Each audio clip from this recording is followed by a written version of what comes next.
नमस्कार, मैं हूं राहुल सिंह सोलंकी।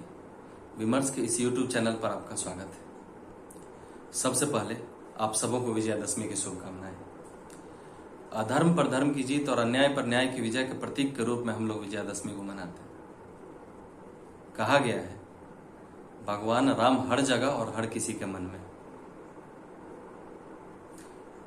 और अपने मन से जो रावण को निकाल देता है, राम स्वतः उसके मन में होते हैं। अब बात करते हैं आज के विषय की। कर्ज में डूबी सरकारी एयरलाइन कंपनी एयर इंडिया का फिर से टाटा के पास जाना एक उल्लेखनीय और लोक चर्चित आर्थिक घटनाक्रम है। इससे एक बात स्पष्ट है कि सरकार घाटे में चल रहे अपने उपक्रमों की निजीकरण के लिए प्रतिबद्ध है। यहां मैंने लोक चर्चित शब्द का प्रयोग इसलिए किया है क्योंकि लोगों में आम धारणा है कि सरकार सरकारी संपत्तियों की नीलामी कर रही है, जिसमें एयरपोर्ट से लेकर एयरलाइंस तक बिक रहा है। हालांकि बेचना और निजीकरण दोनों शब्दों के व्यापक और विपरीत अर्थ है। स्वयं प्रधानमंत्री नरेंद्र मोदी जी ने कहा है कि सरकार खुद व्यापार चलाए, उसकी मालिक बनी रहे। आज के समय में न यह आवश्यक है और न ही यह संभव है। सरकार जब व्यापार करने लगती है तो बहुत नुकसान होता है।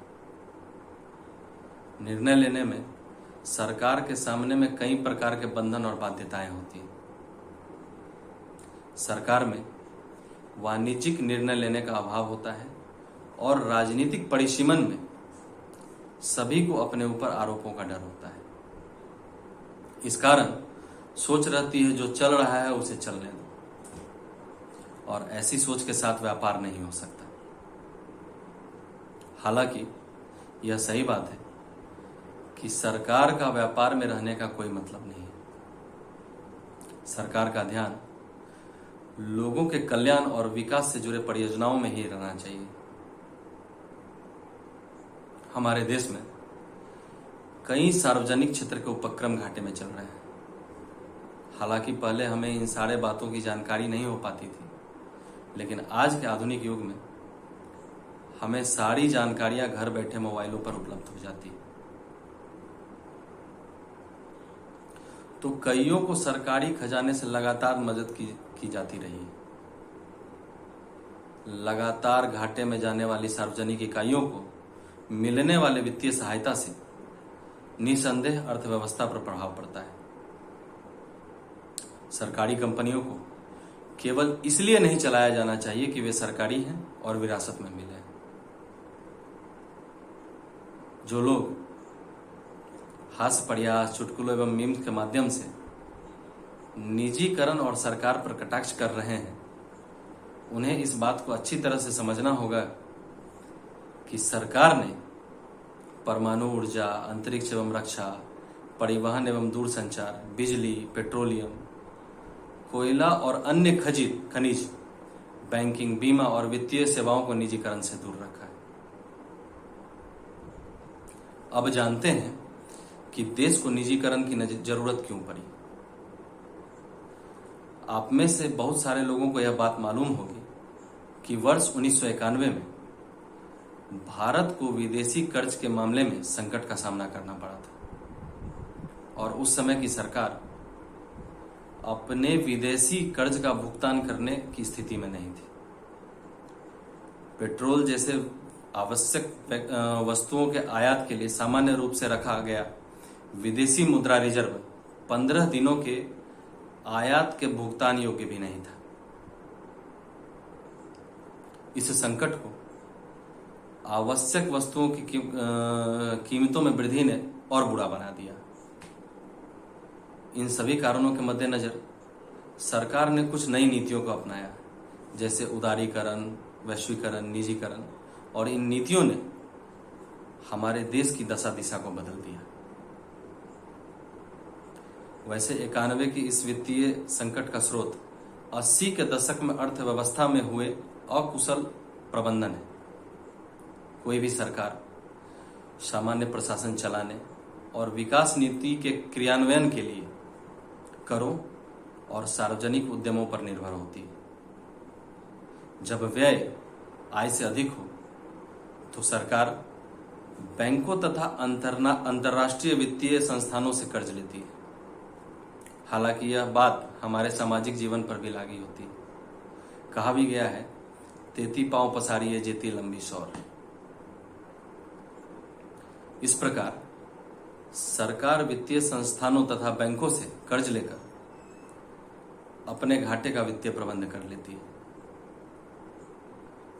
वर्ष 1999 में अटल जी के सरकार में बनाए गए विनिवेश मंत्रालय ने भी वाजपेयी जी के नेतृत्व में Bharat aluminium company, Hindustan zinc, Indian petrochemicals और विदेश संचार निगम लिमिटेड जैसे कंपनियों का निजीकरण किया।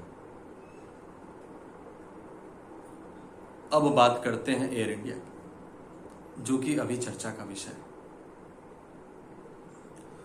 1932 में जे.आर.डी. टाटा ने एयर इंडिया की स्थापना की थी। 1953 में जवाहरलाल नेहरू जी की सरकार ने इसे टाटा से छीन लिया, लेकिन बाद में जब उन्हें अपनी गलती का एहसास हुआ तो उन्होंने जे.आर.डी. टाटा को ही इसका चेयरमैन बना दिया। टाटा सन्स ने जिस विमानन कंपनी एयर इंडिया की स्थापना लगभग 100 साल पहले की थी, उसके लिए 18,000 करोड़ रुपए की बोली लगाकर 100% हिस्सेदारी हासिल की। अब एयर इंडिया से टाटा को कई फायदे भी हैं और नुकसान भी। टाटा को एयर इंडिया खरीदने के साथ साथ दुनिया में कई एयरपोर्ट्स पर स्लॉट्स की सुविधा मिली है, जैसे लंदन का हीथ्रो एयरपोर्ट। इसके अलावा करीब 130 से भी अधिक विमानों का काफिला मिला और साथ ही हजारों काबिल पायलट और क्रू मेंबर मिले। एयर इंडिया से टाटा को कुछ नुकसान भी है। सालों से नुकसान कमा रही एयर इंडिया की एक खराब छवि बन चुकी है कि यह देर से चलती है और साथ ही खराब सेवा देती है।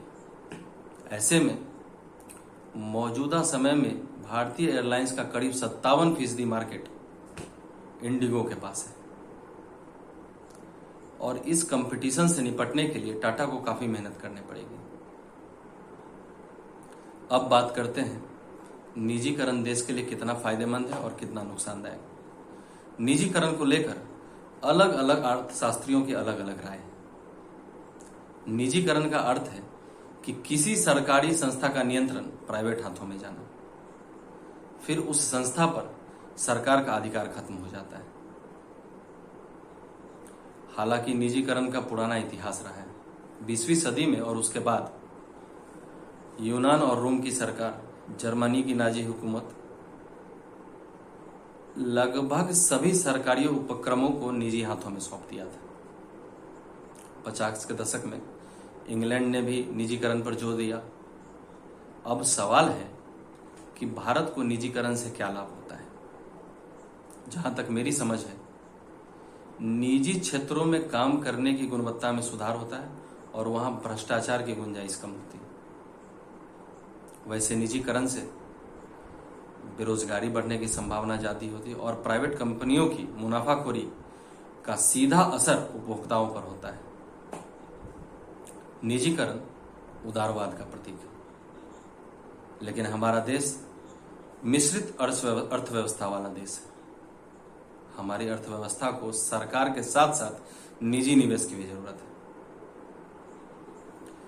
लेकिन किसी भी देश के लिए निजीकरण एक सीमा तक ही सही होता है। आज के लिए इतना ही। फिर मिलते हैं अगले अंक में किसी और विषय के साथ। नमस्कार।